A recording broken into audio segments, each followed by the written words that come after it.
Salam jumpa dengan Yulia Maria Fantil dari komunitas Indonesia Peduli Anak Gifted. Selamat bertemu dalam video edukasi tentang anak gifted atau anak cerdas istimewa. Video ini saya persembahkan bagi para orang tua anak gifted Indonesia atau kepada mereka siapa saja yang mempunyai perhatian terhadap anak gifted. Video ini merupakan video ketiga dari 5 bagian dengan tema Menemu Kenali Anak Gifted. Kali ini kita akan bicarakan tentang perkembangan teori yang lebih menitik beratkan pada perkembangan sosial emosional anak-anak gifted. Karena itu, tetaplah bersama kami dengan cara like, share, dan subscribe agar Anda tidak ketinggalan video-video selanjutnya.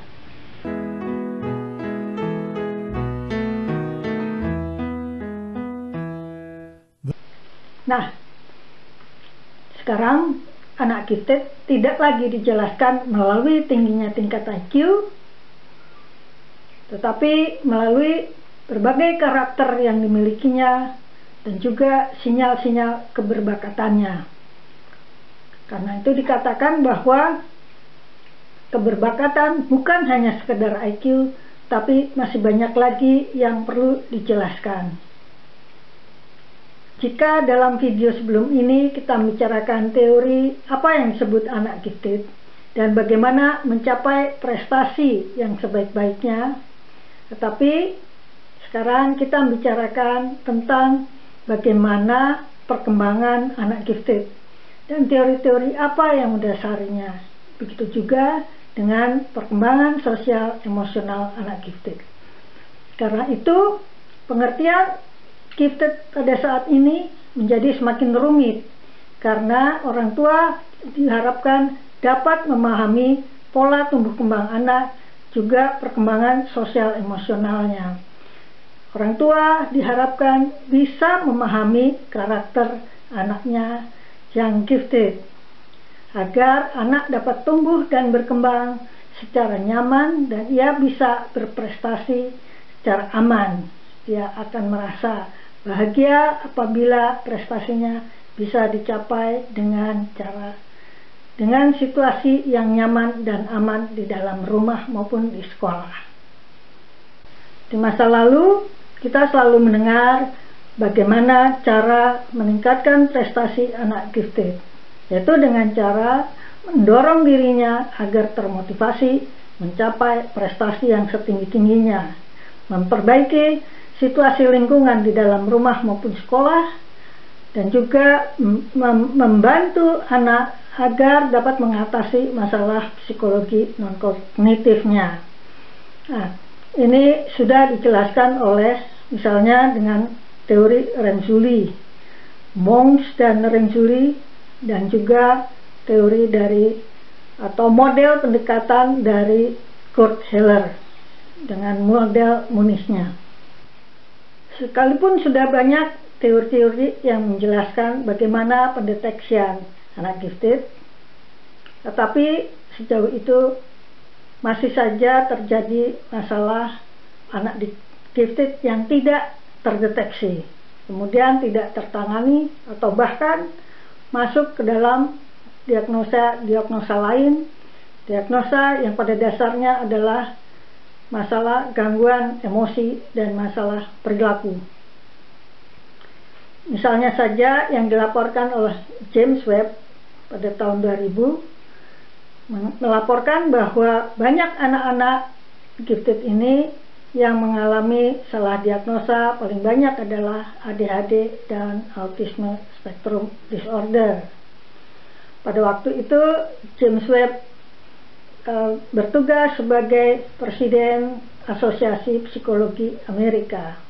Ia berkeliling bersama koleganya untuk mengkampanyekan dan memberitahu bahwa anak-anak tercerdas kita pada saat ini tengah mengalami musibah karena kurang dikenalinya bagaimana kepribadian dan karakternya yang menyebabkan anak-anak ini menjadi salah dipahami.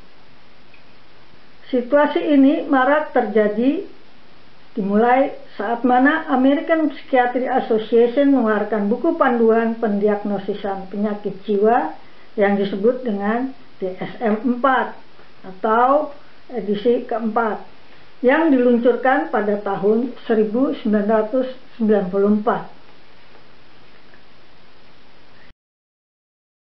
Hingga James Webb menuliskan dalam bukunya tentang masalah-masalah misdiagnosis dan dual diagnosis pada gifted children dan gifted dewasa. Umumnya mereka mendapatkan diagnosa ADHD, bipolar, OCD, Asperger, depresi, dan lain-lain disorder. Buku ini terbit tahun 2005. Kemudian James Webb bersama kolega-koleganya gencar melakukan kampanye guna perbaikan diagnosa. Dikatakan oleh James Webb bahwa masalah ini disebabkan karena belum dipahaminya bagaimana kepribadian dan karakteristik anak-anak gifted ini. Begitu maraknya diagnosa yang diberikan kepada anak-anak gifted ini, terutama anak gifted yang superaktif dan atau terlambat bicara. Mereka mendapatkan diagnosa ASD atau Autism Spectrum Disorder, ADHD, OCD, ODD, dan sebagainya, yang menarik perhatian para ahli di berbagai negara untuk melakukan penelitian-penelitian untuk menjelaskan mengapa ada fenomena seperti ini pada anak-anak gifted. Kemudian temuan-temuan ini menjadi masukan dan melengkapi berbagai penelitian yang sudah ada.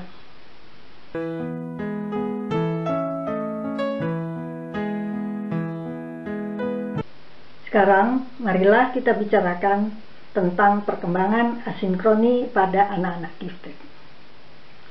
Ada seorang psikolog yang terkenal, yaitu Linda Silverman, seorang direktur dari Gifted Center di Colorado, Amerika, selalu mengkampanyekan tentang perkembangan asinkroni pada anak gifted. Ia berkeliling dunia untuk menjelaskan bahwa ada anak-anak gifted yang mengalami disinkronitas perkembangan yang sangat tajam. Kelompok ini disebutnya sebagai late bloomer. Late bloomer pada dasarnya mempunyai gejala mirip seperti yang dikatakan oleh Thomas Sowell, yaitu the Einstein syndrome, tetapi ia menggunakan istilah the late bloomer. Artinya bahwa anak-anak ini mempunyai perkembangan yang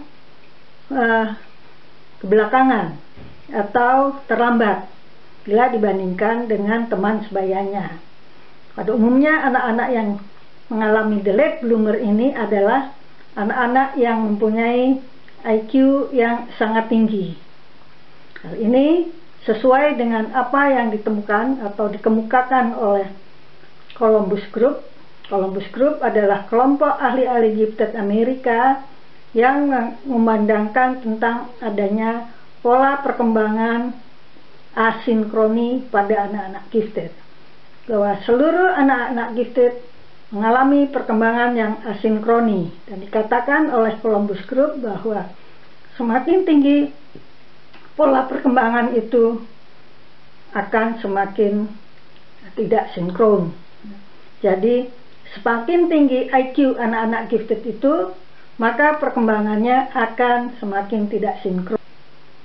Yang apabila dilakukan dengan tes IQ, maka akan terlihat adanya kenjomplangan pada profil IQ-nya, yaitu pada skor subtes performansinya akan sangat tinggi, luar biasa, merupakan kriteria dalam kelompok gifted, tetapi IQ verbalnya rendah.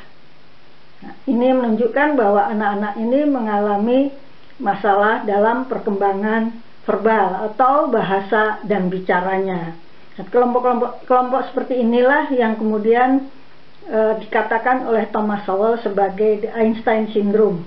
Gejalanya mirip seperti autisme, yaitu ia mengalami kesulitan bergaul atau bersosialisasi, karena mengalami kesulitan berkomunikasi dengan teman sebayanya, ditambah lagi dengan gaya berpikirnya yang berbeda, fokus perhatiannya juga berbeda, dan juga ia menarik diri, yaitu karena terfokus pada perhatiannya, pada apa yang tengah diamatinya, sehingga ini anak-anak ini mengalami masalah pada pergaulan. Dan ia terlihat seperti kelompok autisme dan memenuhi kriteria autisme, tetapi sesungguhnya bukan. Menurut Linda Silverman, dari penelitiannya di Gifted Center-nya, sebanyak 750 anak usia SD, anak-anak gifted usia SD, lebih dari 30% mengalami perkembangan khusus yang berbeda dengan anak-anak gifted lainnya ataupun bukan anak gifted. Jadi anak-anak ini mengalami perkembangan yang disebutnya sebagai perkembangan visual spasial yang sangat tinggi atau kemampuan pandang ruang yang sangat tinggi, sangat luar biasa tingginya, sehingga disebutnya sebagai visual spatial learner gifted children. Dan ini merupakan anak dengan populasi cukup banyak karena berjumlah 30% dari populasi anak gifted. Teori asinkroni perkembangan pada anak-anak gifted ini tidak atau bukan didasari dengan teori-teori seperti yang sudah saya uraikan di dalam video nomor 2, tetapi dari teori yang dikembangkan oleh seorang psikolog Prancis bernama Jean-Charles Terrasier pada tahun 1970. Ia menjelaskan bahwa pada anak-anak gifted terdapat jurang yang besar antara perkembangan mentalnya dengan perkembangan umur kronologisnya. Jadi terjadi adanya disinkronitas perkembangan antara umur mental dan umur kronologisnya. Inilah yang menyebabkan ia mengalami masalah dalam dirinya sendiri maupun masalah dengan teman sebayanya, yang kemudian disebut sebagai disinkronitas perkembangan pada anak gifted. Teori asinkronitas perkembangan atau disinkronitas perkembangan pada anak-anak gifted ini kini digunakan untuk menjelaskan bagaimana perkembangan anak-anak gifted saat ini. Bukan hanya anak gifted yang mengalami keterlambatan bicara, tetapi juga anak gifted yang mengalami perkembangan bicara yang luar biasa sehingga nampak seperti anak ADHD. Teori perkembangan asinkroni ini apabila kita telusuri, maka ia akan berawal dari teori yang dikembangkan oleh seorang psikiater Polandia bernama Kazimierz Dabrowski. Pada tahun 1960 ia melakukan penelitian pada sekelompok individu gifted, dan didapatinya bahwa kelompok anak individu gifted ini mengalami perkembangan dengan skala yang besar, yang kemudian disebutnya sebagai overexcitability development. Dan ia melihat bahwa perkembangan ini mengalami kekacauan tetapi positif, yang kemudian teorinya disebut sebagai the disintegration theory. Lahirnya teori ini diinspirasi oleh kesedihan Dabrowski akan kehilangan sahabatnya yang luar biasa pandai tetapi kemudian mati karena bunuh diri. Saat itu Dabrowski masih berada di sekolah lanjutan. Ia kemudian sekolah kedokteran dan menjadi psikiater untuk menjawab pertanyaannya. Mengapa seorang yang pandai luar biasa bisa depresi yang dalam sekali dan mengambil jalan bunuh diri? Di sini ia kemudian mengumpulkan banyak individu gifted mulai dari usia anak hingga dewasa, dan dari penelitiannya itulah lahirnya teori the positive disintegration. Positive disintegration dijelaskan sebagai suatu perkembangan dengan skala besar, atau kini dikenal sebagai overexcitability development. Nah, teori inilah yang kini banyak sekali digunakan untuk menjelaskan mengapa seorang anak gifted mengalami perkembangan yang khusus. Dabrowski membatasi perhatiannya pada 5 bidang perkembangan, yaitu inteligensi, imajinasi, sensori, emosi, dan psikomotor. Pola perkembangan asinkroni berskala besar, artinya asinkroni tetapi berskala besar, bisa kita amati dari anak sejak bayi sebetulnya. Tetapi pada dasarnya orang belum mengerti bahwa seorang anak bayi itu lahir membawa gen gifted. Biasanya pada usia 3 tahun baru bisa diketahui. Tapi dari hasil tanya jawab dengan para orang tua bagaimana kondisi anak pada waktu bayi, mereka umumnya menjawab bahwa anak-anak ini lahir melalui bedah sesar, karena besar, kepalanya besar maksimum. Bukan berarti anak yang punya kepala besar artinya gifted, tidak. Tapi umumnya anak-anak gifted mempunyai kepala yang besar sehingga mengalami kesulitan pada waktu lahir. Dia juga berat badannya sangat tinggi, cukup tinggi, mempunyai perkembangan motorik yang luar biasa, cepat, matanya cepat bergerak, sangat cepat bereaksi, dan sangat cepat belajar berbicara. Walaupun banyak di antara anak gifted, yaitu 30%-nya mengalami kemudian berhenti bicara, dan kemudian waktu tidak bicara lagi sampai umumnya usia 3-4 tahun baru mulai bicara lagi. Nah, anak-anak ini perkembangan motoriknya luar biasa. Pada waktu ia mulai berjalan, berlari cepat sekali, dan kemudian diikuti dengan periode eksplorasi. Inilah yang menyebabkan orang tua mengalami kesulitan dalam mengasuhnya, karena anak ini selalu mencari-cari, mengaduk-aduk, memutar-mutar, atau memukul-mukul segala sesuatu yang didapatinya. Segala sesuatu dicobanya. Misalnya saja mengaduk-aduk lemari dan dilemparkan keluar jendela atau melalui tangga, pakaian, bahkan piring atau foto to setel. Barang ditumpuk-tumpuk, segala sesuatu menjadi permainannya, tetapi permainan yang sebenarnya bisa dipakai untuk tujuan tertentu, ia justru melakukannya untuk yang lain. Sehingga ini yang sebetulnya ia kreatif, karena menggunakan sesuatu hal untuk keinginannya. Tapi seringkali disalahpahami sebagai anak yang tidak bisa menggunakan alat main. Anak-anak ini dalam periode eksplorasinya begitu aktif, super aktif justru, dan dia tidak mau mendengarkan kata orang, atau tidak bisa kita ajari bicara, maka ia pun mengalami keterlambatan bicara. Ia tidak mau belajar bicara. Kini perkembangan asinkroni pada anak gifted ini semakin menarik bagi para peneliti. Banyak diantaranya melakukan penelitian bukan saja membatasi sebagaimana yang dikemukakan oleh Dabrowski dengan 5 aspek perkembangannya itu, tetapi kini juga melihat perkembangan di dalam otak, bagaimana dengan perkembangan anak gifted, bahkan bagaimana perkembangan pada waktu masih di dalam janin. Dan ini sangat menarik.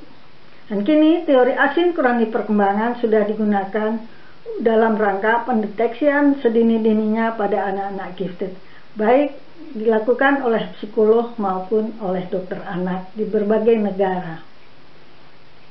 Artinya di sini para orang tua pun ikut ditantang untuk lebih memahami anak-anaknya.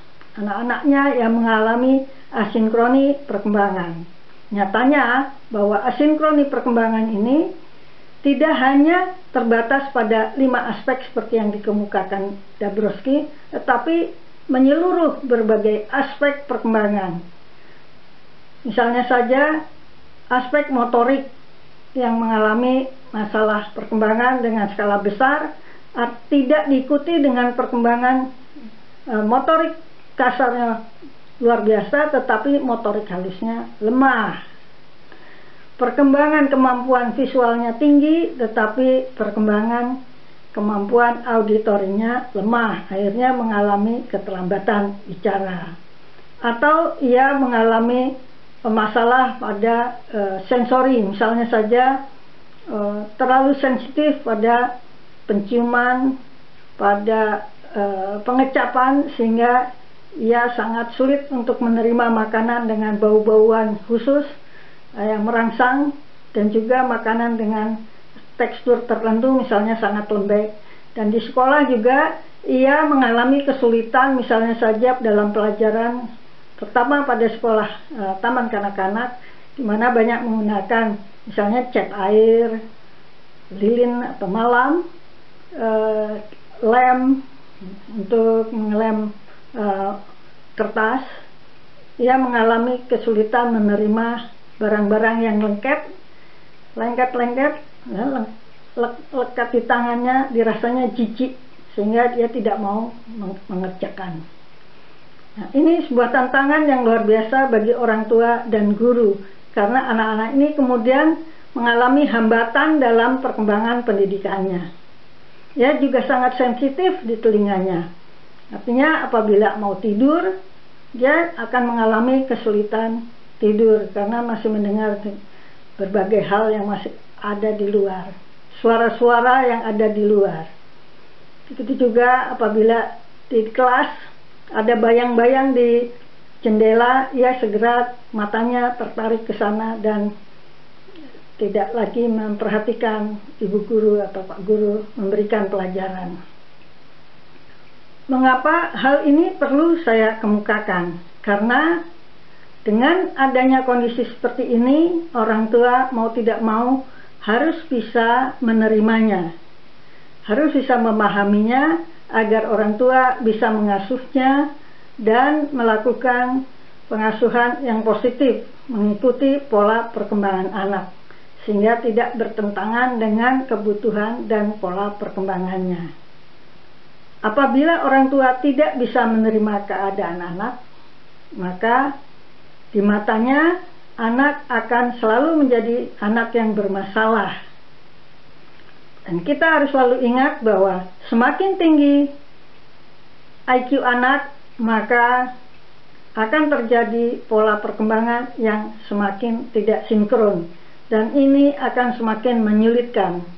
Begitu juga bidang bahasan atau bidang perhatian anak juga semakin khusus, kurang melebar, sehingga mengalami kesulitan dalam pendidikan yang menuntut anak supaya memahami atau mengetahui berbagai macam pengetahuan. Aspek perkembangan yang berkembang secara tidak harmonis, salah satu terlalu maju tidak diikuti dengan perkembangan lain secara harmonis, menyebabkan anak-anak ini pada masa kecilnya mirip-mirip dengan gejala anak-anak bergangguan, baik gangguan emosi maupun gangguan perilaku. Karena itu perlu sangat hati-hati dalam melihatnya. Nah, dalam video berikutnya kita akan bicarakan masih dalam teori perkembangan, tetapi dengan pendekatan lain, yaitu yang disebut pendekatan Delphi model. Ini melihat individu gifted dengan lebih kompleks. Ternyata individu gifted memang bukan sekedar IQ, tetapi masih banyak yang perlu kita pahami. Selamat bertemu pada video berikutnya. Jangan lupa like, share, and subscribe supaya Anda tidak tertinggal dari video-video lainnya.